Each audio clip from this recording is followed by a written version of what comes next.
नमस्कार दोस्तों। मेरा नाम है विजय कुमार और आप देख रहे हैं कॉमिक्स पिटारस चैनल को। दोस्तों, हम लोग कॉमिक्स पढ़ रहे थे एक ईंट का महल, जो कि बाकेलाल की कॉमिक्स है। इस कॉमिक्स का पहला पार्ट ऑलरेडी मैंने अपने चैनल पे अपलोड कर दिया है। अगर आपने नहीं देखा है तो प्लीज जा करके देखिए, तभी आपको आगे की कहानी समझ में आएगी और इस कॉमिक्स में जितने भी कैरेक्टर हैं सभी को आप अच्छे से पहचान पाएंगे। दोस्तों, इस कॉमिक्स के पहले पार्ट में मैंने इस कॉमिक्स को 25 पेज तक कवर कर लिया था और इस पार्ट में इसके आगे कहानी को शुरू करेंगे। दोस्तों, इसके पहले पार्ट को देखने के लिए आप इस वीडियो के आई बटन पर क्लिक करके इसके पहले पार्ट को देख सकते हैं, या इस वीडियो के नीचे डिस्क्रिप्शन बॉक्स में आप जाएंगे तो वहां पे आपको बाकेलाल की कॉमिक्स की प्लेलिस्ट का लिंक मिल जाएगा। उस लिंक पे क्लिक करके इसके पहले पार्ट को भी देख सकते हैं। वहां पे आपको और भी बाकेलाल की कॉमिक्स देखने को और पढ़ने को मिल जाएगी। तो चलिए इसके आगे कहानी को शुरू करते हैं बिना किसी देरी के। किंतु अभी वे लोग महल तक पहुंचे भी नहीं थे कि ये स्त्री स्वर तो सुना सा प्रतीत होता है। सेनापति, बचाओ! जी हाँ महाराज, मुझे भी ये स्वर बहुत अच्छी तरह से सुना हुआ प्रतीत हो रहा है। अरे, ये स्वर तो महारानी जी के हैं। कोई दुष्ट राक्षस मेरे पत्नी को उठाकर ले जा रहा है। बूह! बाकेलाल, अपनी महारानी को बचाओ! गायब महल का रहस्य जानने के लिए मैं स्वयं भी इन दोनों से अलग होने की सोच रहा था। अब ये अवसर मैं नहीं चूकूंगा।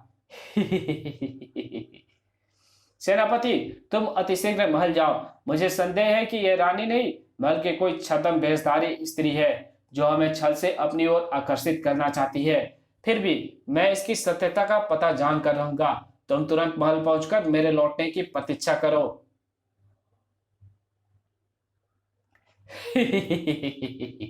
मेरा नाम है मारकेतु। मुझे राक्षस ऋषि निजकेतु ने बताया है कि यदि मैं किसी कन्या की बलि अपने इष्ट देव को दूंगा तो उसके सतीत्व की शक्ति से मेरा शरीर वज्र के समान हो जाएगा। कन्या? अरे, मैं तुझे बलि देने के लिए उठाकर ले जा रहा हूं और तू हंस रही है। अपनी हंसी बंद कर और मुझे इस हंसी का रहस्य बता। गर्र! मुझे हंसी इस बात पर आ रही है राक्षस मारकेतु, क्योंकि कन्या को बलि देने से तुम्हें इसके सतीत्व की शक्ति प्राप्त होगी, जबकि मैं तो स्त्री हूं। मेरा एक पुत्र भी है, बड़ा कुच्ची कुच्ची सा है। मेरा पुत्र मोहक्सी। कन्या और स्त्री में क्या अंतर होता है? वही जो कली और फूल में होता है। राक्षस मारकेतु, तुम्हें कन्या की आवश्यकता है तो तुम मुझे वापस छोड़कर कन्या को उठा कर लाओ। मैं तुम्हें बता दूंगी कि कन्या दिखने में कैसी होती है, किंतु अब मैं ये कार्य आज नहीं कर सकता। चल हट, अब मैं कन्या को बलि के लिए कल उठाने आऊंगा। आह! ओह! उसने रानी जी को रथ से नीचे क्यों धकेल दिया? बाकेलाल, उसको छोड़ना मत, अन्यथा वो कल फिर आएगा एक कन्या के सिर पर संकट बनकर। मैं उसका सिर लेकर ही वापस आऊंगा महारानी जी। बाकेलाल ने घोड़े को जोरदार एड़ लगाई। चेतक, और तेज भाग, क्योंकि यह राक्षस भी उसी दिशा से भाग रहा है, उसी दिशा में भाग रहा है जो मेरे लिए रहस्यमय बनी हुई है। शीघ्र ही बाकेलाल ने राक्षस मारकेतु को उस महल में प्रवेश करते हुए देखा। अरे, ये तो यहां पर तो सचमुच में महल है। कन्या के स्थान पर स्त्री को उठाकर तूने राक्षस जाति को कलंकित कर दिया मारकेतु। हम तेरा शरीर छोड़कर जा रही हैं। वो मानो मेरा पीछा कर रहा है। कन्या के स्थान पर स्त्री को उठाने के फलस्वरूप मेरी राक्षसी शक्ति कुपित हो गई है और वो मेरा साथ छोड़ रही है। इससे पहले कि वो मानव आकर मेरा वध कर डाले, मुझे इस महल में जाकर कहीं छुप जाना चाहिए। बूह! उफ! चेतक के बच्चे, संभल! बाके भूमि से उठकर महल की ओर दौड़ा। वो राक्षस उस महल में चला गया है। हिन! बाकेलाल, रुक जा। अगर वो महल गायब हो जाता है तो तुझे उसके भीतर ही नहीं जाना चाहिए। देखते ही देखते महल गायब होने लगा। अरे, ये तो सचमुच गायब हो रहा है। महल राक्षस सहित गायब हो गया। बूह! ऋषि अद्भुताचार्य महल के विषय में बिल्कुल ठीक कहता था। हम इसे विक्षिप्त बुद्धि का समझ रहे थे, वो इसी ओर आ रहा है। ऋषि अद्भुताचार्य ने वहां पड़ी उस ईंट को उठा लिया। बाकेलाल, कुछ समझा? ऋषिवर, कुछ समझाइए। बाकेलाल, वो महल इसी ईंट से बनता है। एक ईंट का महल? हाँ बाकेलाल, बन जा मंत्र बोलकर ईंट को स्थापित करने पर एक ईंट से महल बनता है। और मैं ये महान कुलक्षणी बुद्धि के लोगों के लिए बताता हूं, ताकि वो कभी इसे बाहर ना निकल पाए।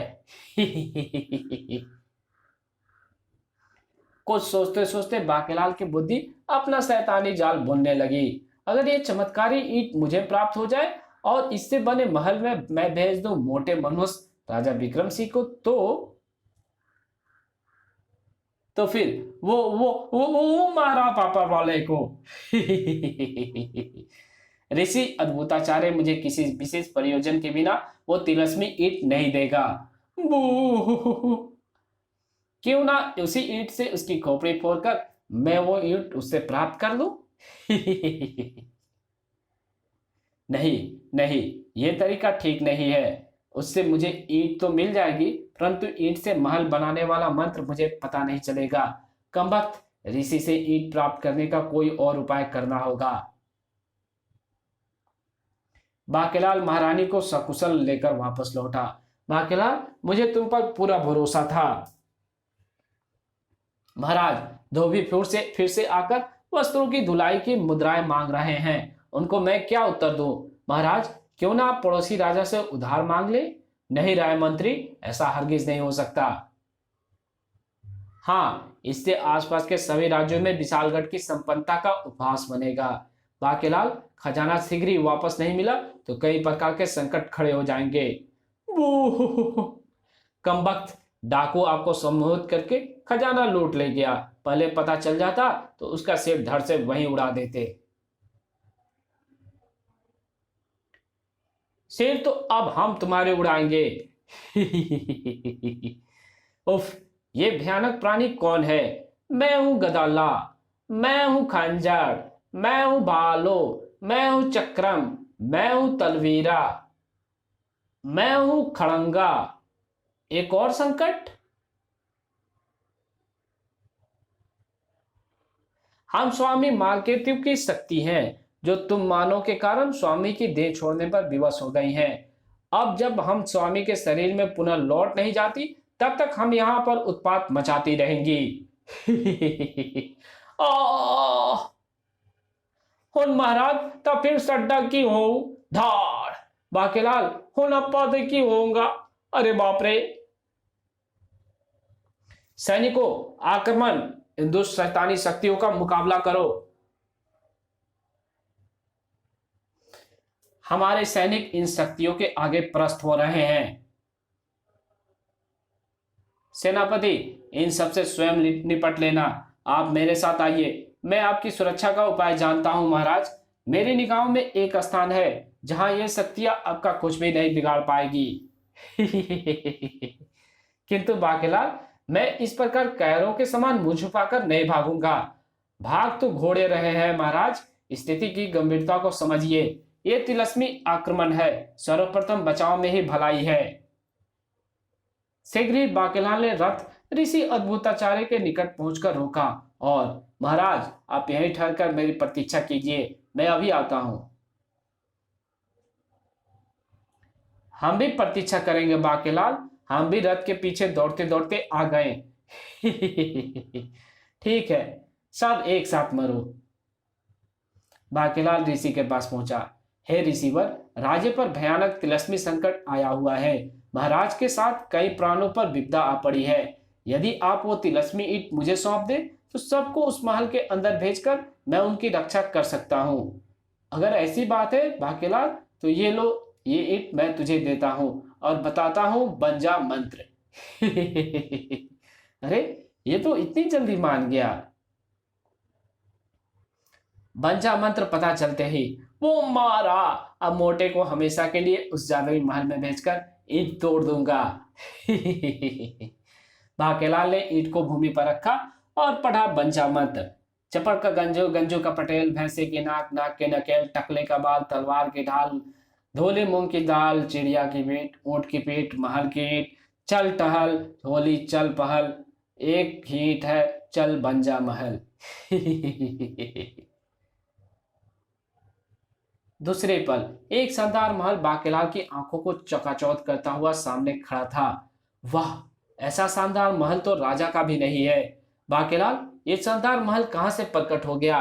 फिलहाल ये सब बताने का समय नहीं है महाराज,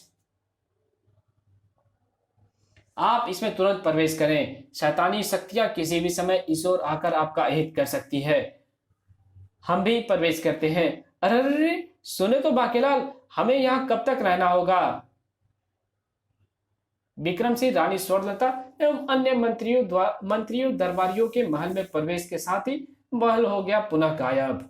ओ मारा, महल मोटे मनुष्य, राजा रानी एवं सभी मंत्रियों सहित गायब हो गया।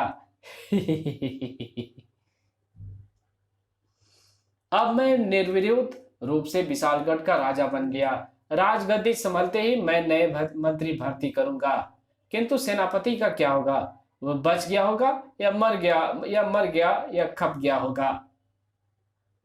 बाकेलाल बचाओ, ये सारे शैतान मेरे पीछे लग गए। पुनः मंत्र पढ़ना होगा। बाकेलाल के पुनः बंजा मंत्र पढ़ते ही महल पुनः प्रकट हो गया। ठहरो शैतानी शक्तियों, ठहरो, तुम्हारे स्वामी का पता चल गया है, वो इस महल में है, तुम भी भीतर जाओ। हाँ, ये सच कह रहा है, हमारे स्वामी की गंध इस महल में से आ रही है। सारी शैतानी शक्तियां उस महल में प्रवेश कर गई। चलो भीतर चले अपने स्वामी के पास। शैतानी शक्तियों के साथ ही महल पुनः गायब हो गया। बाकेलाल, महाराज महारानी एवं अन्य मंत्री दरबारी कहाँ है? मैंने उन सबको उसी महल में भेज दिया है। क्या? किंतु अंदर जाकर वो शैतानी शक्तियां उन सबको मार डालेगी। हाँ तो क्या हुआ, मैं विशालगढ़ की राजगद्दी संभालूंगा और तुम राज्य के सेनापति तब भी बने रहोगे। बाकेलाल, ये राज्य के साथ गद्दारी है। अगर तुम्हें यह सब मंजूर नहीं है तो मैं तुम्हें भी इस महल में भेज देता हूं। अब मैं अपने शत्रु एवं विरोधियों को एक एक के महल में भेजा करूंगा। बाकेलाल और सेनापति अभी कुछ ही आगे बढ़े थे कि रुक जाओ। अरे बाप रे, मेरा नाम सरकेतु है, मैं डाकू खसमानू खाना की तलाश कर रहा हूं। डाकू की तलाश? तो फिर हमें क्यों रोक रहे हो? तुम दोनों की आंखों के पुतलियों में डाकू का अक्स देख रहा हूं। डाकू का अक्स? हाँ, इसका अर्थ ये हुआ कि डाकू खसमानू खाना यहाँ आकर तुमसे मिला था। डाकू कोई हमारा रिश्तेदार तो था नहीं जो हम उसकी आवभगत करते। हाँ, वो तो खजाना लूटने आया था, लूट कर चला गया। वही तो मैं कह रहा हूं, मुझे ऐसे ही दो व्यक्तियों की तलाश थी जिन्होंने डाकू खसमानू खाना को देखा हो। दरअसल ऐसे दो व्यक्तियों की बलि देने के बाद मुझे उस वस्तु की प्राप्ति होगी जिससे मैं डाकू तक पहुंचकर अमरमणि प्राप्त कर सकूंगा। डाकू मेरी गुफा से अमरमणि चुरा कर ले गए थे। अरे, अमरमणि अमरता की प्रतीक है, जिसके पास रहती है वो दीर्घायु एवं निरोगी बना रहता है। सैनिकों, आक्रमण! मुझ पर आक्रमण करोगे? टनाक! मुंह की खाओगे। अब तुम दोनों चाहे जो चेष्टा कर लो परंतु बचोगे नहीं। खड़ा सर्पकेतु, मैं तुम्हें डाकू के पास भेज सकता हूं। उफ! मैं तुम आदमियों को अच्छी तरह से जानता हूं। जब तुम्हारी जान पर बनती है तो तुम लोग बहानेबाजी करके अपने प्राण बचाने में माहिर होते हो। वैसे भी तुम दोनों से मैं डाकू का पता नहीं पूछ रहा। तुम दोनों को मारकर तो मैं वैसे ही उस तक पहुंच जाऊंगा। बाकेलाल, इस शैतान से बचने का एक ही उपाय है। आह! और वो उपाय तुम भी जानते हो। ओह, इस समय हमें इस राक्षस से वो तिलस्मी ईंट ही बजा सकती है। बाकेलाल ने तुरंत वो ईंट अपने वस्त्रों से बाहर निकाली और पढ़ने लगा बंजा मंत्र। चपड़ का गंजू, गंजू का पटेल, भैंसे की नाक, नाक के नकेल, जल्दी करो बाकेलाल, अपनी जांग में घुपी तलवार निकालते ही और फिर से हमारी जान के पीछे पड़ जाएगा। मन पड़ते ही सहसा बाकेलाल के मस्तिष्क में एक विचार आया, परंतु यदि हम भी महल में प्रवेश कर गए तो हम भी महल सहित गायब हो जाएंगे, फिर हम कभी बाहर नहीं निकल पाएंगे। किंतु जान बचाने का केवल यही उपाय है, अन्यथा प्राण तो गए, हो सकता है कि महल में जाकर हम बच जाएं। बाकेलाल ने तुरंत मंत्र पूरा किया और बन जा महल के ईंट के धारक का स्वागत है, किंतु सावधान, यदि अंदर आए तो ये महल तुरंत ईंटों में परिवर्तित हो जाएगा और उस अवस्था में महल से बाहर तभी आ सकते हैं जब ईंट को अंदर से स्थापित करके बन जा मंत्र बोला जाए। किंतु ईंट को अंदर से स्थापित कैसे करेंगे, क्योंकि इस महल में प्रवेश के साथ ही महल में प्रवेश करने वाला लुप्त हो जाते हैं, अर्थात ईंट तो बाहर ही छूट जाती है। हाँ, होगा तो ऐसा ही। इस बात में अवश्य ही कोई भेद है। इसका मतलब हुआ कि एक और तिलस्मी ईंट भी है जो भीतर से महल को बना सकती है, मगर बाकेलाल वो ईंट हमारे पास नहीं है। वो दूसरी तिलस्मी ईंटें मेरे पास है मूर्खो। क्या? और मुझे तुम दोनों के बनी के पश्चात वही ईंट तो प्राप्त होनी थी जिससे बंजा महल का निर्माण होता और मैं अंदर जाकर डाकू के खजाने से अमर मणि वापस ला सकता। तुमने पहले क्यों नहीं बताया कि वो ईंट तुम्हारे पास है? अब तुम क्या करोगे? अब मैं तुम्हें अमर मणि प्राप्त करने के पश्चात मारूंगा, क्योंकि यदि बंजा महल में जाकर ईंट के धारा को जीवित छोड़ दिया तो फिर मेरी मृत्यु निश्चित है। बाकेलाल, मेरी जड़ फुकार तुम्हें जड़ कर देगी। अब तू यहां से कहीं नहीं भाग पाएगा। अब मैं जाता हूं अमरमणि लेने। राक्षस महल में प्रवेश कर गया और महल हो गया गायब। देखा बाकेलाल, तुम्हारी करनी तुम्हारे सामने आ ही गई। अब भुगतो। राक्षस बाहर आते ही तुम्हें जान से मार डालेगा।